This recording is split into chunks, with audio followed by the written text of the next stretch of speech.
So hello everybody, I'm Ananya and welcome to my podcast. The theme of my podcast is how do you really stay artistic? As a guest today, we have Farsad. She loves exploring her passion for fine arts with a focus in the traditional style Samato and oil paints while being a multimedia artist as well. So welcome aboard Sherry and it's lovely having Thank you. you. Thank you very much, Anyana. I'm glad to be here. Yeah.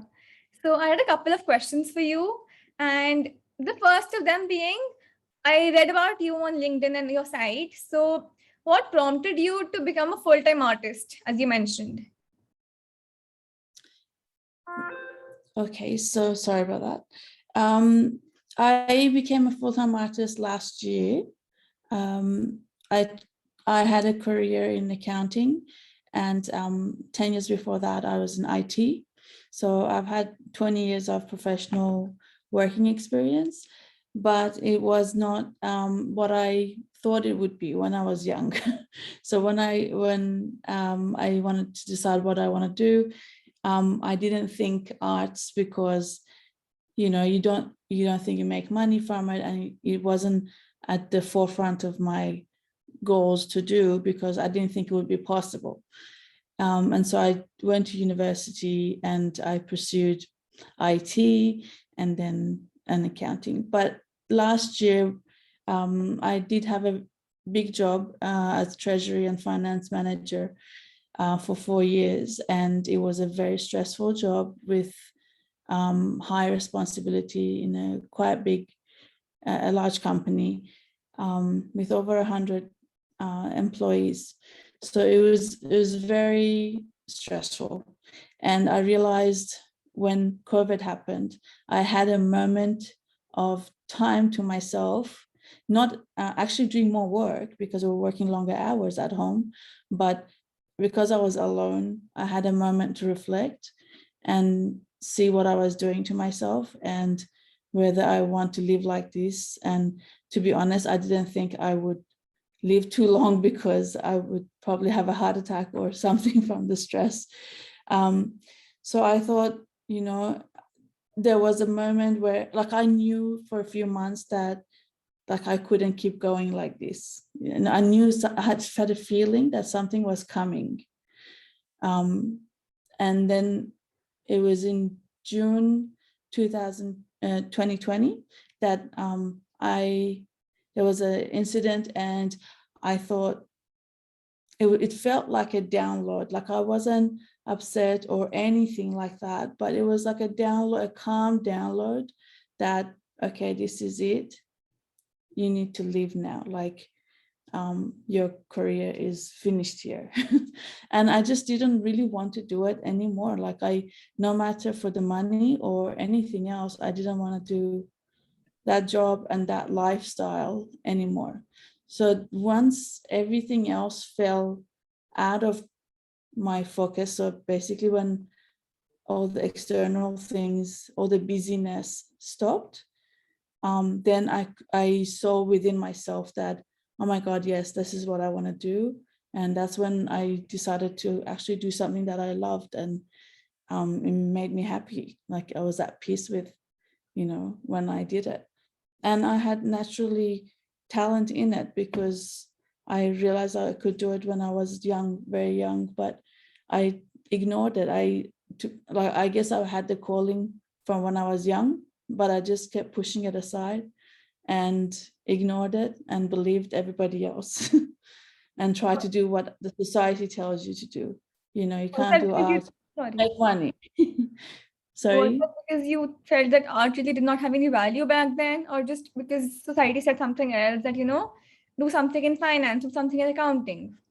Yes, because they said you can't make career out of art. You'll always be hungry. So you should do either doctor or engineer or,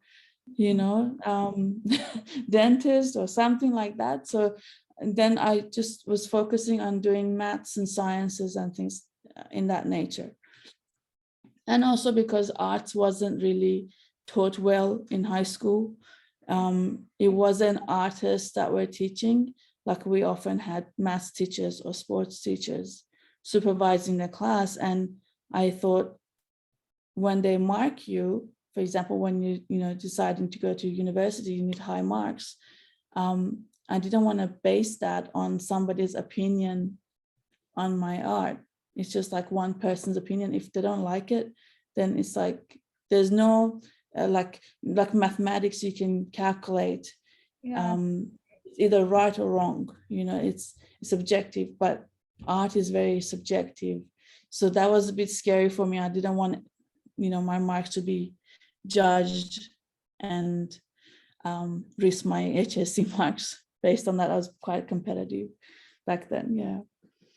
So that's why. Yeah. That's great. So, I mean, I assume you would not suggest being being an artist with a full-time job, right? Or do you think that is still a possibility? With a full-time job, these days, it's extremely difficult because you don't have the time and energy left. Because normally for a 9-to-5 job, unless it's something like with no management responsibilities, you can leave at 5 o'clock on the dot, then you can do maybe arts at night or weekends. But if you grow into managerial positions, your hours are often extended to way more than 5. Like overtime is pretty normal in a salary-based job. So reality is you just want to sleep with little time you have free. So it's impossible. It's very, very difficult. So I wouldn't. I honestly, if I was going to tell myself when I was younger what to do, I would have gone straight into arts and ignored everyone else, and possibly made that my priority. And because when you don't follow your heart, life will force you. So you struggle, you're going against the river. So life will push you and you'll suffer, and you just go around the circle in a long way, but you come back to the same point. So if you're going to do something, you're meant to do it, just do it. And, everything has challenges. It's not that art doesn't have challenges, but it's something that you love. So you do it you enjoy it. Yeah. It's not a torture for your soul, You take the challenge as a positive thing, as something Yes, you need to really fight with and, move ahead and move on, get better with it. yes, because either way you're gonna have challenges. So better to have challenges in something you love, Yeah. and going somewhere, doing something that you love every day. You enjoy it. It's not work anymore. You're enjoying the long hours instead of doing something that you don't like. And Absolutely. it because it wears down your soul. Like people don't realize, but it really wears down your soul to a point where your soul says no more. You just can't take it anymore. So if I was going to tell anybody young, don't do it like I did it. I think just if you love arts, doesn't matter what anyone says, you always find people that love your art, and you do your thing. You don't do what others tell you to do to make money. You do your thing, and then you attract people that love your art. Absolutely. That's how it works. It works from you to out, not from outside Yeah. to you. Yeah. Absolutely. Agree with that. So do you have any inspiration while you do your art? Like, do you have anything you replicate or do you create whatever you have in mind? Sorry, let me just turn this phone off. It keeps beeping. So would you mind repeating that? I missed. Yeah. So do you really have an inspiration while you create your art, and do you just replicate that, or do you have something in your mind that you create of your own? Okay, so my style, because I didn't learn anywhere, I just started doing it myself. And honestly, I learned that the name of what I was doing was Sumato afterwards, just recently. I didn't even know I had a name. But my inspiration is my own feelings and journey. So what I've been through and what I've learned in life, and like finding myself. and realizing that, you know, you have to trust yourself, you know, your energy inside, and it's that drives you. It's not the world outside of you is it's an illusion. It's not real and it's not fixed. So if, for example, something is true for you, it's not necessarily true for me. So everything is literally created on the spot based on your beliefs, you know. So that's why nothing is fixed. And when people have they get very stuck on what they believe, they think that's the fact of life and there's nothing else true about beyond that. That's I feel bad for them, because it's not that way. Like, everybody's truth is different to the next person, right? So that's what I paint from. So I try to give that message through my paintings, and I like to transfer the feeling into the painting so that people feel what I felt. So, and usually it comes naturally through when you're feeling and you sit down at the easel with feeling that you have, the painting, it's like the brush moves itself. It's like you're not logic, you can't use logic to paint. To some extent you do, like when you're doing a composition, but you're also still adjusting your composition and what you want to paint to match what's inside, right? So my inspiration, I don't repeat it. It's more that I keep looking for things, subjects, and idea, how I could express what I'm feeling inside or what I'm thinking about this moment. That's Do you know lovely. what I mean?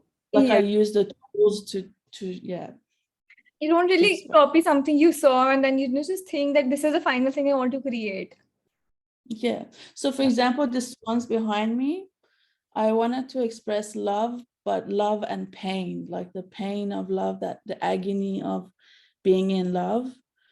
And so when I saw these two swans, I really wanted to paint them because they really spoke to me. Like, I really felt, I saw what I felt in the image, the reference image. And then I designed the background based on how I felt, you know, like the darkness, and you just get into it, and and the fire, for example, in the water is the burning, the desire. So it just pieces come together as well while you're painting, like and yeah, you decide on the best composition to express what you want. Like, they become tools. That's beautiful feeling, yes. And lastly, I wanted to ask about how did you really get where you are today, and how do you feel of yourself to be at this point? So how did I Get where you currently are today, and how do you feel of yourself to be at this point? I think even though I didn't do art all my life and I've just done it in the last year, I feel like my experiences were sort of the same training towards this point. So I don't regret what I've done so far, because I think it's basically prepared me for this moment where I can use those insights and things I learned to paint. So it may have not been, you know, years of technical painting and learning, but it's still, it feels like it's built up and then it's just coming out. So I'm actually really happy with doing what I'm doing now. It's I don't think I will ever change it. So, you know, I'm very, very content. That's great.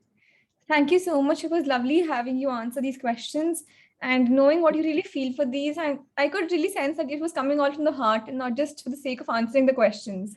It was lovely to hear them. Thank you very much. Thanks for having me. It was lovely Thank you talking so to much you. for doing this with me, and I'm honored to have you on. Thank you so much. Thank you. Likewise. Thank you. Bye.